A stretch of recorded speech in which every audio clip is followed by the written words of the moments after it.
Salve galera do Colombo Podcast, eu sou o Valmérico Filho, ao meu lado temos Pedro Nascimento e hoje temos na minha frente aqui a nossa querida convidada de hoje, que é a professora Rita Santana. Professora, escritora, o que mais? Atriz, entre outras coisas. O currículo da mulher é gigantesco. Bora lá. O tema de hoje que a gente vai tratar vai ser educação, literatura e empoderamento. As três coisas que a gente vai falar um pouco mais e vocês vão ver daqui a pouquinho. Boa tarde, dona Rita, Pedro Boa tarde. Nascimento, boa tarde, galera.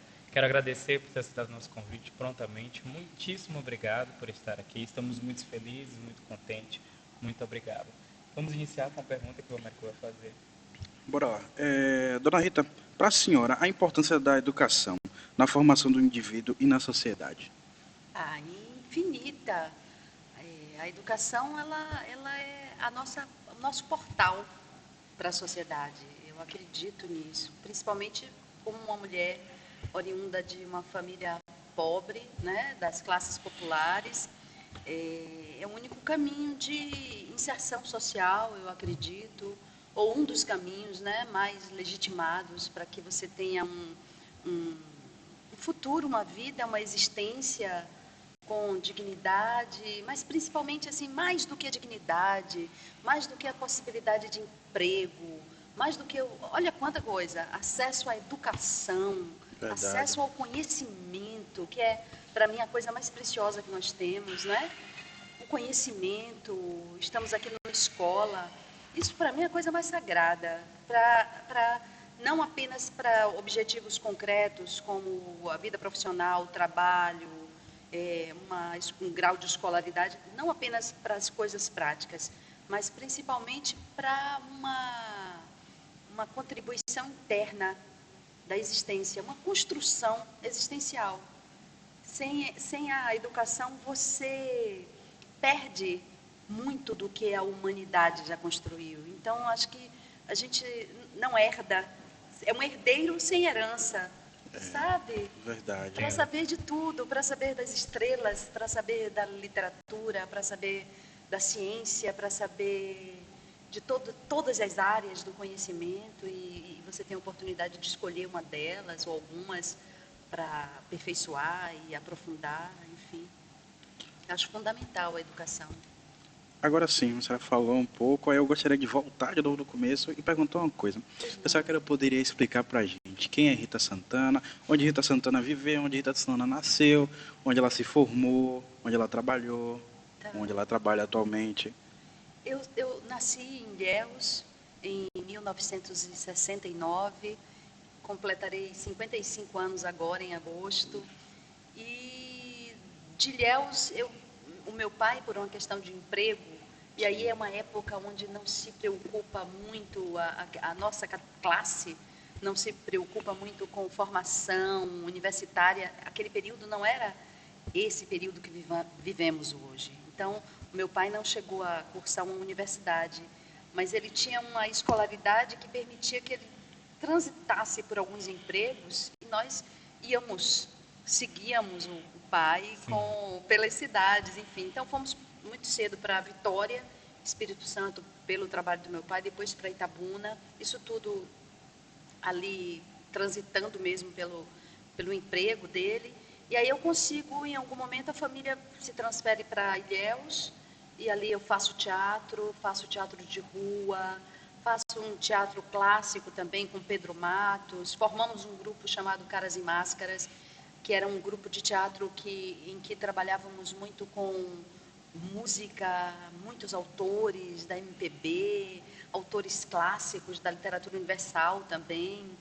E em algum momento eu faço letras e a partir dali, fazendo o curso de letras com a professora Tica Simões, na disciplina de Tica, mas eu tive grandes mestres, assim, grandes professores, né? Eu sou aluna de Rui Póvoas, que é um babalorixá e um escritor da minha região. Fui aluna de Odilon Pinto, que como professor de linguística me abriu muito como tratar o meu aluno e como tratar a língua de uma forma mais ampla, mais aberta, mais democrática. né, os estudos sociolinguísticos, enfim. Professora Margarida Fael, que abriu um horizonte com a literatura brasileira.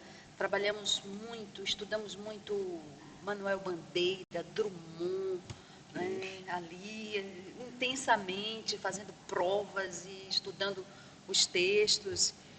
E paralela à profissão, né, a aluna de letras, paralelo a isso eu desenvolvi o outro lado, que era a atriz. Então, eu sou formada por essas duas vertentes, e as duas se completam, se complementam, porque como atriz também eu lidei o tempo todo com textos, com feitura de textos, com colagens de textos e principalmente leitura, que é principal, né? O seu público, o público de vocês é um público também estudante, e a leitura eu acho essencial para que a gente faça aquilo que falávamos há pouco, essa amplitude, essa amplidão do conhecimento é a leitura que nos dá. Às vezes prescindimos até dos professores e enclausurados num canto qualquer da casa ou qualquer que seja o canto, a gente fica ali sozinho com o livro e aprendendo imensamente sobre todo aquele universo, né? Enfim, agora ontem, por exemplo, fiquei no meu canto com Kafka, voltando a ler A Metamorfose de Kafka, porque foi um livro que marcou a minha juventude e que eu quero resgatar agora, e que bonito ver aquele inseto no quarto. E nos sentirmos insetos também numa sociedade que lida com esse mal-estar que falávamos, né? E que Freud fala, é o próximo livro que eu quero ler, que é o mal-estar da civilização de Freud, para entender um pouco, tentar entender um pouco essa nossa inadaptação a um mundo tão difícil, né? Ana Rita, a senhora, além de grande leitora, também é uma grande escritora, escreveu o livro Barbosca, né? Borrasca. Borrasca. O que te inspirou a escrever esse livro? Passamos por uma pandemia, passamos por um presidente perverso e toda aquela febre, aquele período sombrio que passamos, pós aquele período, Caetano Veloso fez um Meu Coco, um disco chamado Meu Coco, onde ele reflete sobre essa sociedade, sobre as explorações, sobre a política, e Chico Buarque também. Chico Buarque fez Que Tal um Samba, e ali na música de Chico, além das reflexões que esses poetas nos deram, eu fiquei muito fixada na palavra borrasca da música de Chico Buarque. Que tal um samba? Que tal uma beleza pura no fim da borrasca? É o que ele me propõe. E eu estava ali já elaborando, porque eu elaboro o tempo todo, né? Não é uma coisa, não dá para determinar em que momento eu começo a escrever o livro. Eu escrevo o tempo todo. Enquanto leitora, eu estou sempre com uma caneta e rabiscando. Hoje eu pensei, não vou levar o meu caderninho, qualquer ideia que surja eu anoto no celular, que também se tornou um recurso. Né? Que antigamente, não sei se ainda tem notas, não sei se... Agora colocaram no celular, né? já tem um aplicativo já, notas. Notas você no consegue celular, contar as notas que eu usava, mas não fazia um uso inteligente das notas.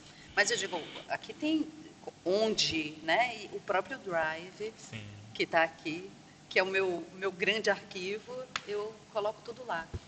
Então, não tem como fixar um momento em que eu começo a escrever, mas enquanto estou escrevendo e surgem a música de Chico, o disco de Caetano e a palavra borrasca, então tipo, eu quero um poema sobre essa tempestade pela qual vivemos e que passamos, sabe? Eu quero um poema. Então, o primeiro poema é um poema que eu escrevi com uma preocupação mesmo muito grande com a forma, a estética, a beleza. Eu acho que é um livro novo. É o meu quinto livro. O primeiro livro foi Tramela, que é um livro de contos, Prêmio Braskem de Literatura. Depois, em 2004, né, em 2012, eu escrevi Alforrias. Depois veio Tratado das Veias, antes, 2006, que também é poesia, e Cortesanias em 2019. E ali, eu acho que é importante falar de Cortesanias, é um livro publicado pela Caramurê, que vocês encontram ainda na Caramurê, ainda temos o livro. É um livro onde eu trabalho os poemas com uma formatação muito estética, pictórica. Eu trabalho muito com pintores ali. Eu sou apaixonada pelas artes plásticas, então eu sempre penso no poema como uma possibilidade de que ele seja exposto numa galeria. Então, no próprio livro Tratado das Vezes, tem um poema que eu coloco, o título é Instalação. Pode recitá-lo? Não, eu não poderia. Eu não decorei e eu não trouxe o livro, mas é Instalação. Eu posso até buscar no Drive e a gente lê em algum momento, se houver um corte, aí eu busco e falo para vocês. Mas ele não é nem um poema que eu julgue bem acabado, elaborado, um poema dos preferidos, não. Mas é apenas para ilustrar o quanto em cada livro eu busco esse diálogo com outras linguagens. Aqui em Borrasca eu trabalho muito com cinema. Eu compus poemas, e acho que também isso é importante. Já escreveu alguns livros, e era disso que eu falava. Já escreveu alguns livros, então, é simples a escrita? Não, é uma reaprendizagem a cada livro. Eu não fico presa a uma fórmula. Já sei o que vou fazer. Isso é simples. Não, eu sofro na feitura, eu sofro no processo, eu sofro na busca para que ele tenha um requinte, para que ele tenha uma qualidade diferente, distinta dos demais livros, dos livros anteriores. Então, é uma busca e uma aprendizagem permanentes, constantes. Eu me sinto uma estudante na vida, o tempo inteiro, e acho que isso é lindo, você se sentir o tempo inteiro com a possibilidade de aprender, né? A idade que eu acho que eu vou aprender, porque como humana, até a morte, né? Até a morte. E isso é fascinante, é bonito, eu acho instigante. E como escritora eu me sinto assim, diante de cada livro, uma estudante que vai ler outros autores, vai buscar aprender com os mestres e as grandes autoras, porque eu leio muito as mulheres me ensinam muito, as mulheres que escrevem dizem para mim conhecimentos e revelam conhecimentos que os escritores homens canônicos foram incapazes de me dar, porque a mulher, ela lida com essa abertura do que falávamos mais cedo, eu e Everton, que é a possibilidade do sentimento, da emoção, né, de conhecimentos outros, enfim, análises que são mais profundas, mais íntimas, enfim. Entendi. Muito bom, muito bom.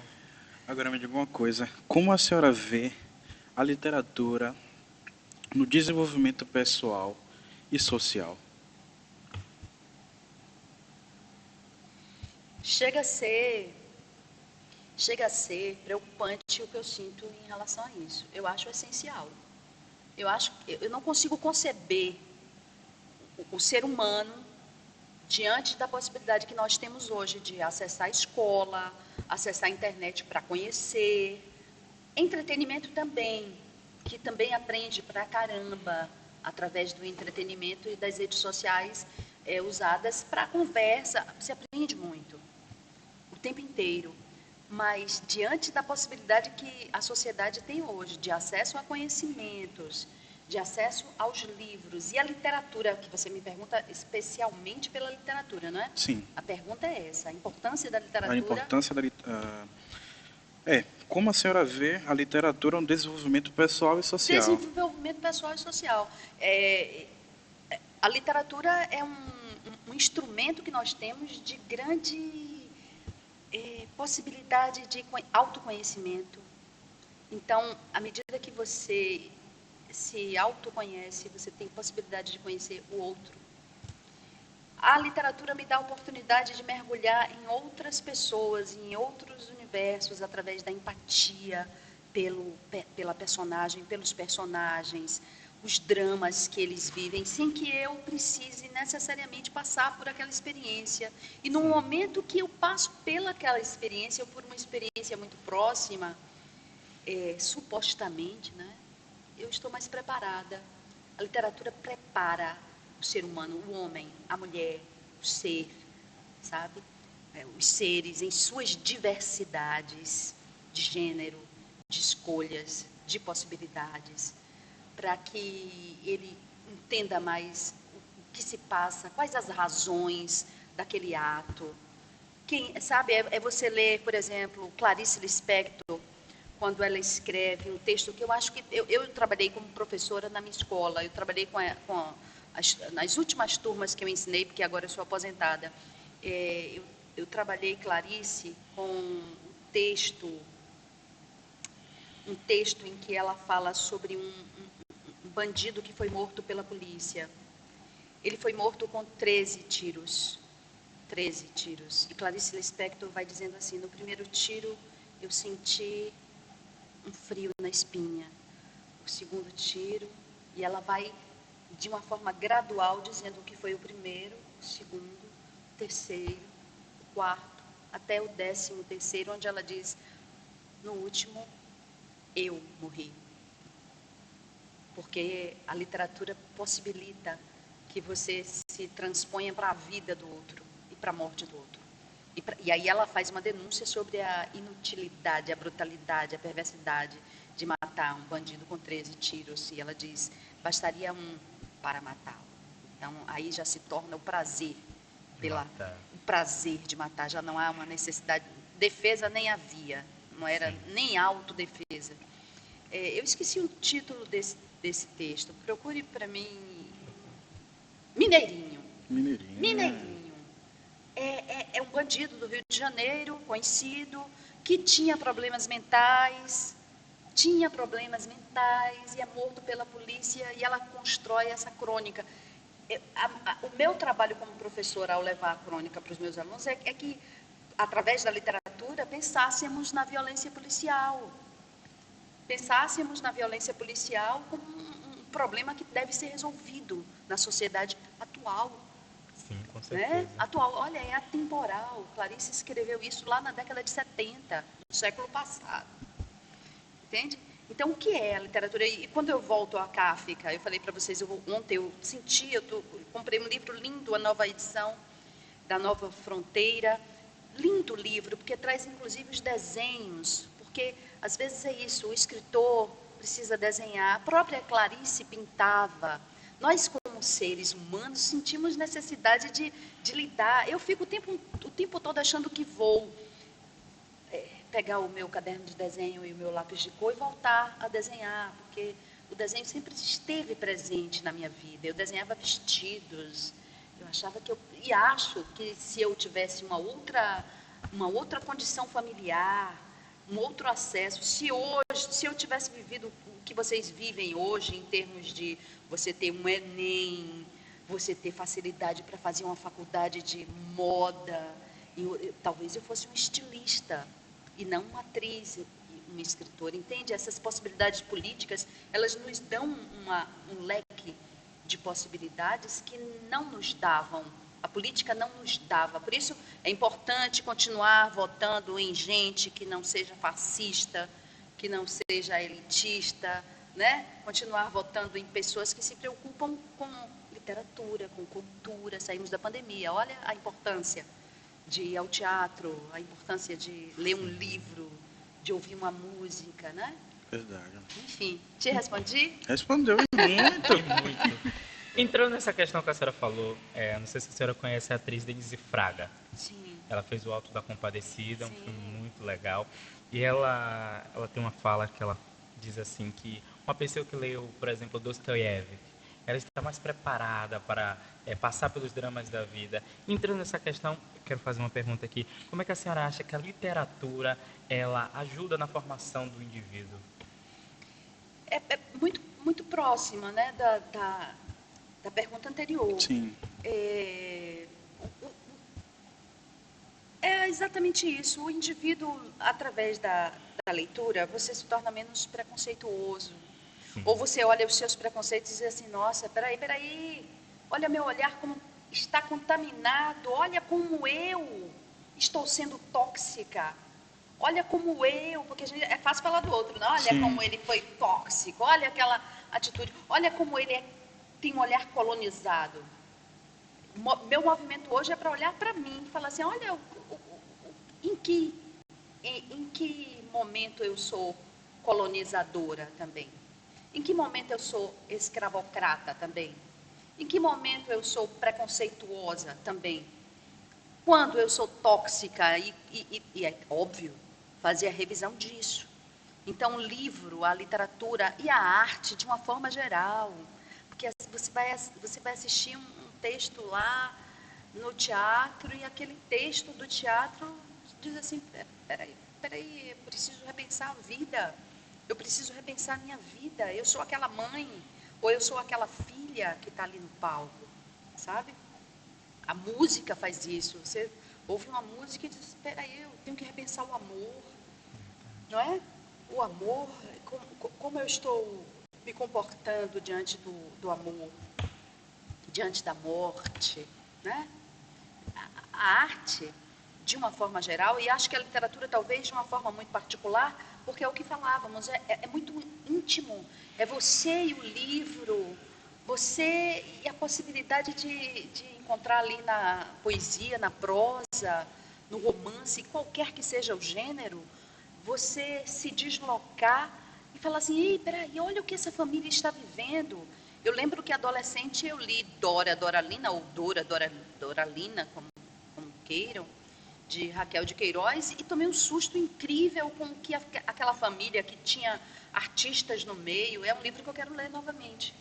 Raquel de Queiroz, eu li recentemente, ainda professora do Bartolomeu de Gusmão, que eu dei aula e me aposentei lá em Lauro de Freitas. Eu li o 15 novamente, de Raquel de Queiroz, e aí essa possibilidade de você se deslocar e entender o que é a seca, entender como são as relações, por exemplo, de adoção, de ter uma mãe no sertão que tem que se livrar dos filhos para que eles tenham vida melhor, para que eles tenham conforto, comida, né? Sim. É o livro que dá essa possibilidade. São os nossos escritores, né? É ler Jorge Amado, por exemplo, que é essa maior figura da minha terra, ler Teresa Batista, Cansada de Guerra, e você entender o que é ser uma mulher, quais são as agressões que ela passa, sendo uma mulher pobre, a questão da sexualidade dessa mulher, a luta dessa mulher, né? A própria Gabriela, com a sua sexualidade, que é tão explorada, mas você entendeu o que é a liberdade em Gabriela, o que é a destituição dos valores pequeno-burgueses e a assunção de uma vida mais livre e de um amor mais livre, sem convenções. É você olhar para Gabriela e você olhar para a cidade de Ilhéus, e aí o panorama se amplia para a sociedade brasileira, o quão é hipócrita, o quão é preconceituosa, né? Em alguns episódios de Gabriela, assim, a mulher trai o marido e é morta. Ele pode trair à vontade, ele sempre pode trair, mas foi a mulher do coronel que traiu, e a cidade toda se volta contra aquela mulher, e ninguém quer sequer ir ao seu enterro. A mulher que frequentava a igreja e que tinha amigas na sociedade, que suas amigas todas se negam a irem à última homenagem que poderia ter aquela mulher, como ser humano que é, e você encontrar uma das filhas também de um homem próspero da cidade, acho que Malvina, ter coragem e ir e levar flores para aquele corpo, para aquela mulher, e ao ir saber que será apontada, cuspida, menos cuspida porque tem dinheiro, né? Verdade. Menos, porque tem grana, mas além da grana, ela tem caráter, ela tem a ousadia de enfrentar a sociedade preconceituosa do lugar. Isso é a literatura que nos dá essa possibilidade de falar assim, e de que lado eu estarei? Eu serei a que vira o rosto, a que cospe, a que aponta a mulher que está na janela e que é a prostituta do coronel? Não vou falar com ela, não vou cumprimentá-la, porque é prostituta do coronel, e o coronel passa e você reverencia. Então, em qualquer que seja a época, o tempo, sempre a literatura nos possibilitará essa possibilidade de ampliarmos os nossos olhares, as nossas, enfim, Bora, Dona Rita, pode chamar Dona Rita ou pode me Rita? chamar de Rita. Rita, a senhora poderia dizer pra gente, no caso, né, E para já tá todo mundo, gravando? tá gravando, qual o significado do empoderamento para a senhora?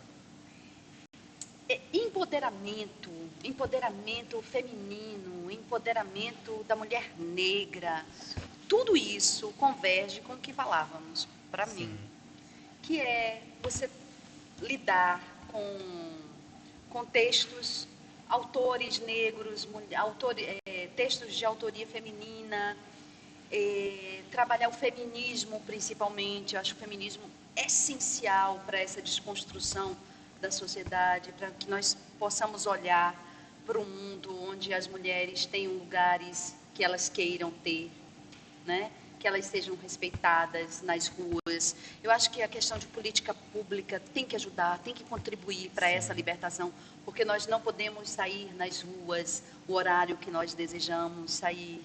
Nós não podemos, às vezes até durante o dia, lugares em que não podemos passar, porque há uma violência grande contra a mulher, isso no país inteiro, provavelmente em muitos lugares do mundo. E para esse empoderamento, eu realmente acredito que o conhecimento, o trabalho, são as saídas. Assim, eu acho que você não pode ser empoderada apenas por modismo. Olha, eu vou ser influencer, e você não tem formação, e você não tem estudo, e você não tem o que falávamos, leitura, e você não exibe para a sociedade um trabalho sólido que você realizou, que você construiu com o seu conhecimento, com as suas mãos e com o seu potencial. Eu acho que poder parte necessariamente de conhecimento, quando falamos dessa sociedade atual em que vivemos, e esse conhecimento também pode ser, obviamente, um conhecimento que também se dá em termos de que não passa pela escola, que não passa por uma formação formal, mas é o seu trabalho como artesã, é o seu trabalho como cozinheira, é o seu trabalho como qualquer que seja a sua profissão, no entanto, que você faça com muita competência, com muito carinho, e que você entregue a sua vida àquilo que você faz. Eu acho que as mulheres já têm um poder inerente, né? Um poder ancestral, um poder hereditário, né? Assim, nós mulheres trazemos essas vozes que vieram antes e levamos para adiante, mas escola, conhecimento, formação, eu acho que são essenciais para esse empoderamento.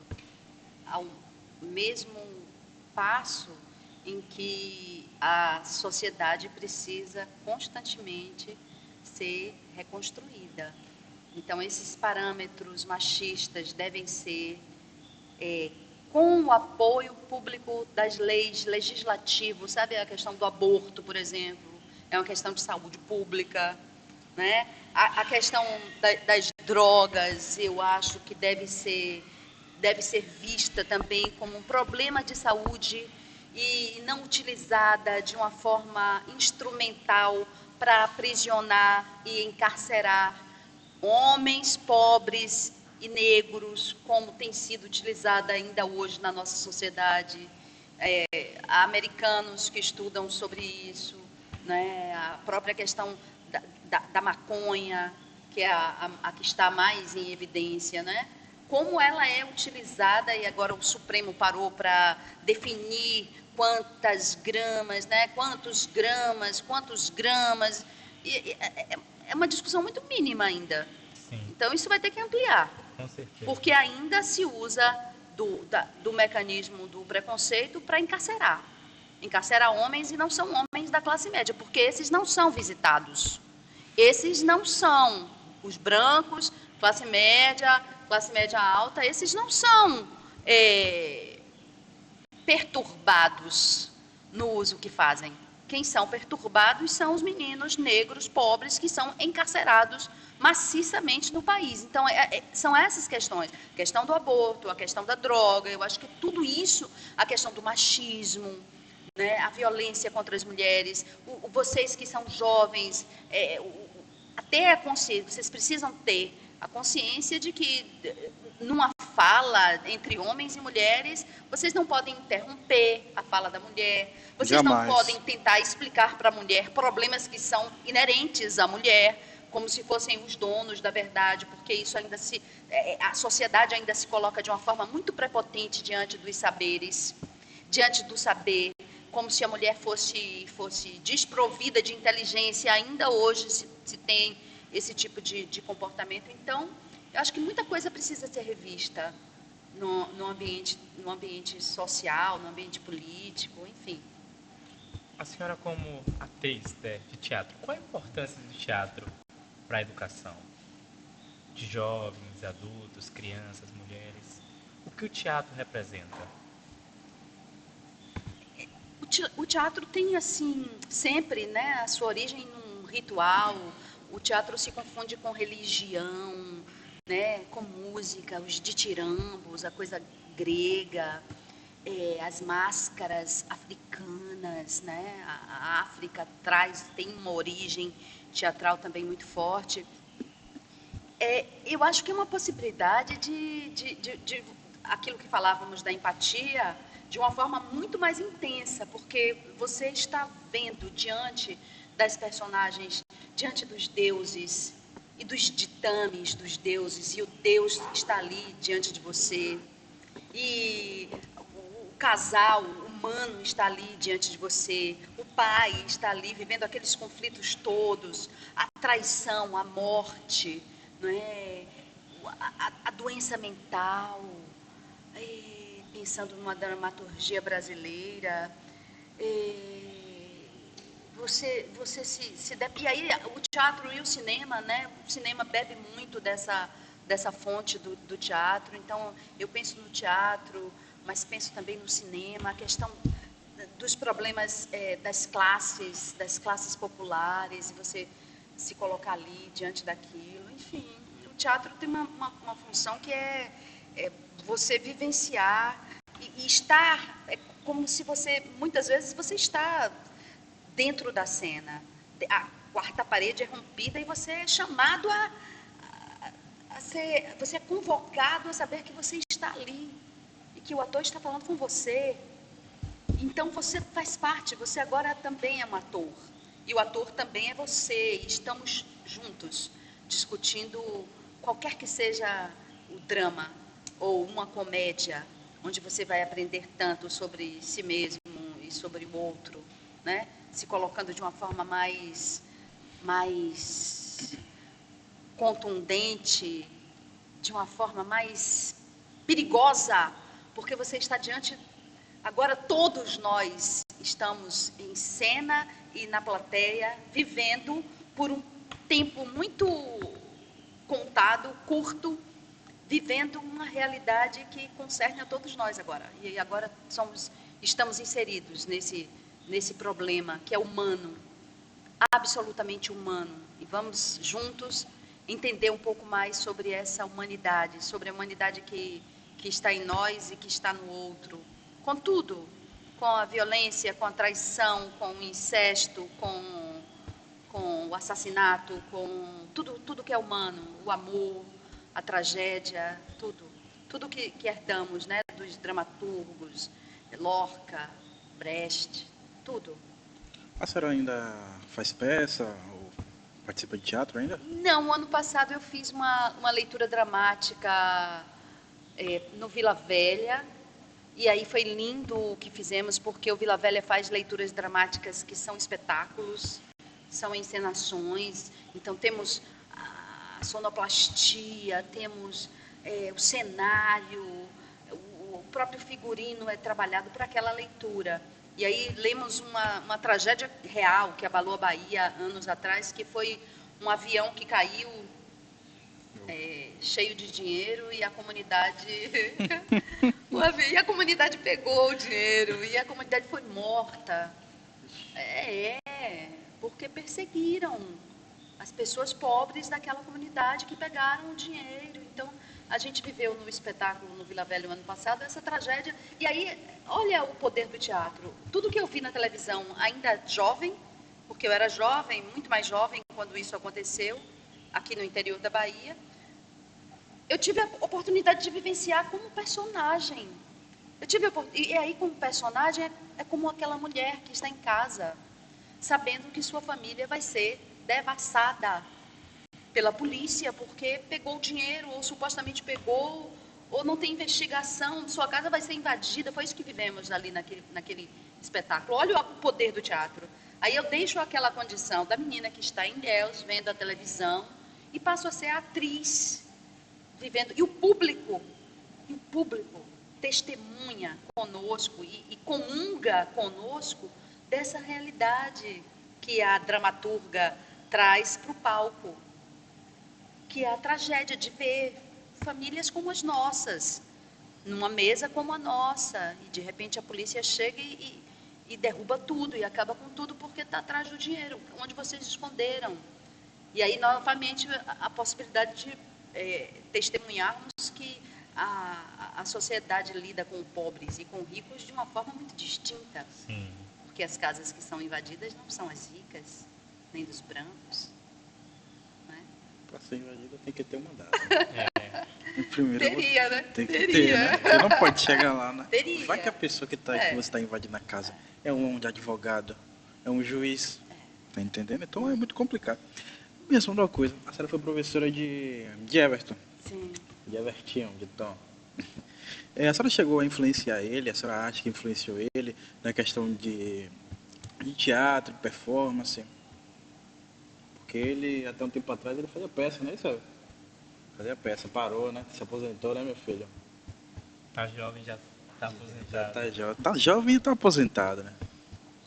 Eu acho que alguns professores têm essa capacidade, principalmente quando há paixão, competência, paixão na prática pedagógica, o professor acaba influenciando, e a professora acaba influenciando gerações, né? Nós falávamos há pouco, vários alunos que resolveram fazer letras. Então, são alunos da escola pública, alunos que poderiam decidir outros caminhos, no entanto, estão ocupando espaços como o UFBA, o NEB e outras universidades particulares também, mas eu gostaria de salientar duas instituições realmente simbólicas e importantes para a nossa sociedade, né? A UFBA e a UNEB têm alunos oriundos da escola pública que passaram por professoras como eu. Diversas professoras, né? O Bartolomeu de Gusmão é uma escola onde tínhamos um corpo docente e discente especial que hoje nos dão esse orgulho mesmo. Hoje são colegas nossos, foram alunos e são colegas e amigos.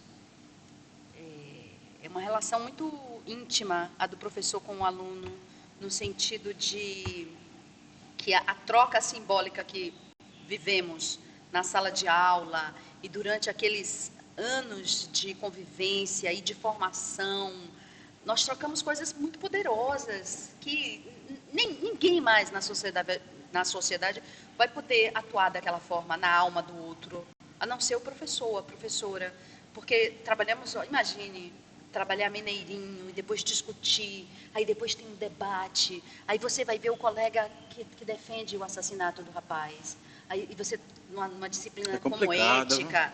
É complicado demais. É demais. É demais. E isso causa a possibilidade dialética da gente olhar o outro e tentar entender o que o outro pensa, por que ele pensa tão diferente de mim. Olha como a questão das diferenças estão jogadas, estão postas na mesa, numa sala de aula. E o quanto isso assenta na alma do aluno e na alma do professor e da professora também.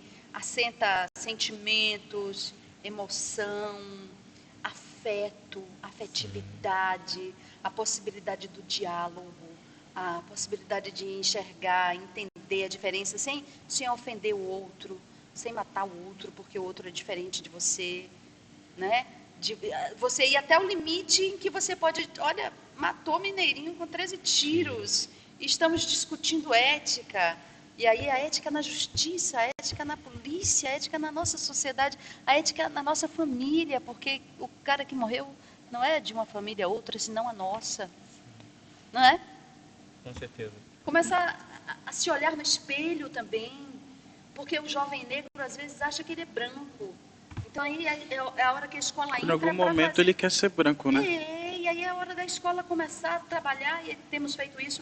Eu trabalho dessa forma muito antes da Lei 10.639, eu já trabalhava porque como mulher negra, já via essa necessidade de trabalhar.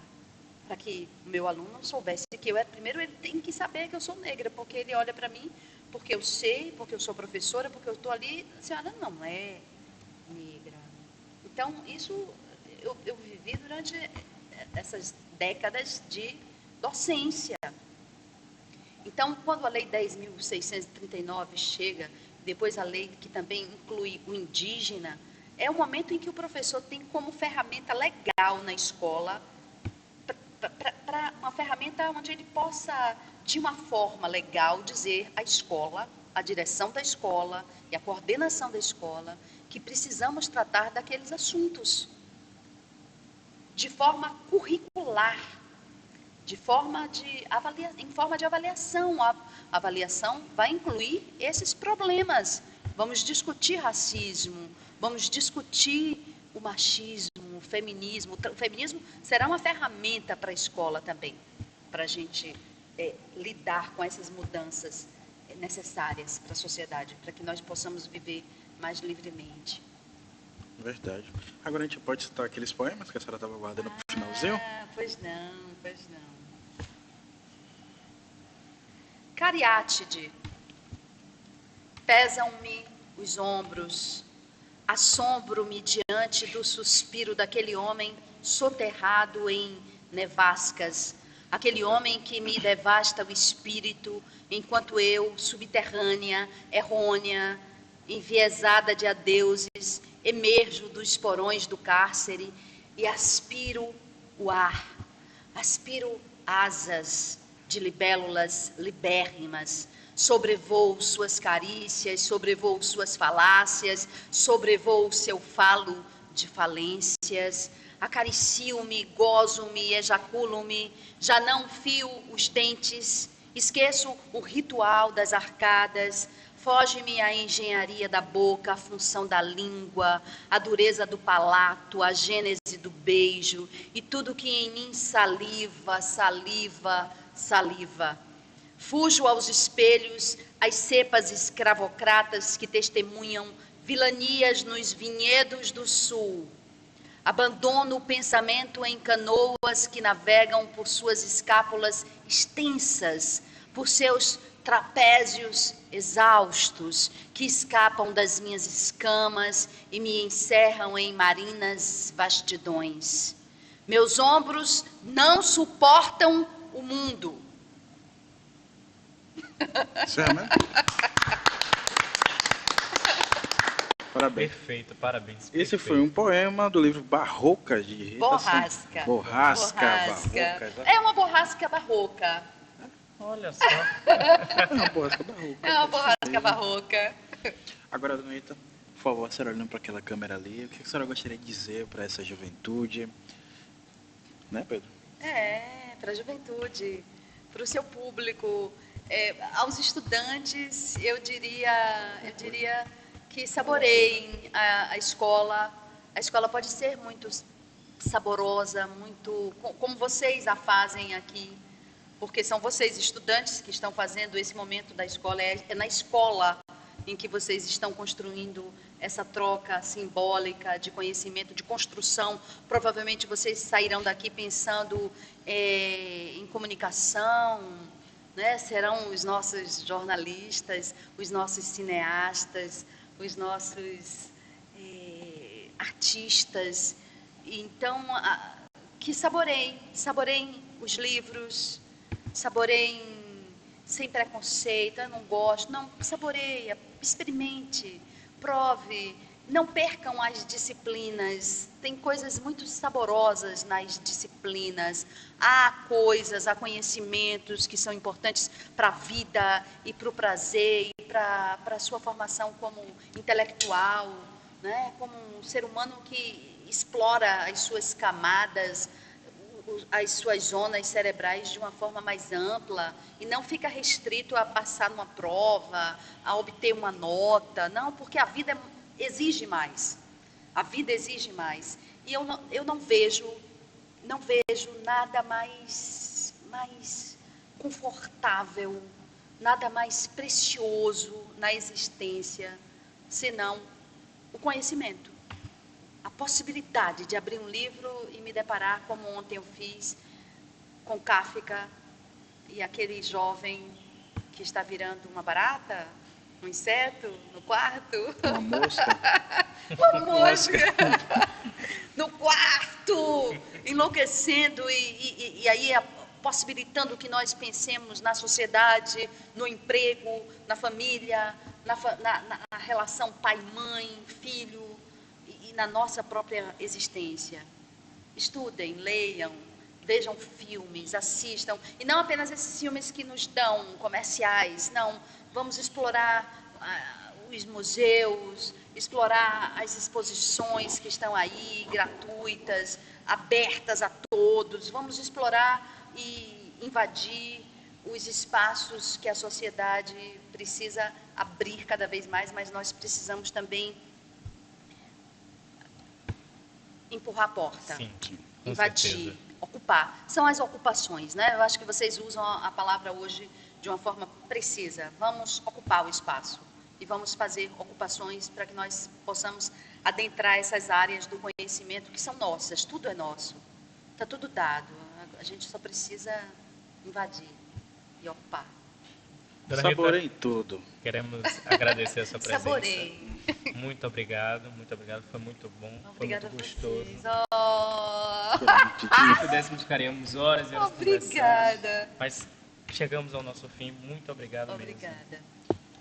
Galera do Quilombo Podcast, não se esqueçam, Quilombo Podcast é sexta-feira, às 6 horas da noite, na TV Crimurê, aos sábados, no Spotify e no YouTube, aos domingos na rede SDP TV, às 11 horas da manhã. Não se esqueçam, viu? Tchau, tchau, galera.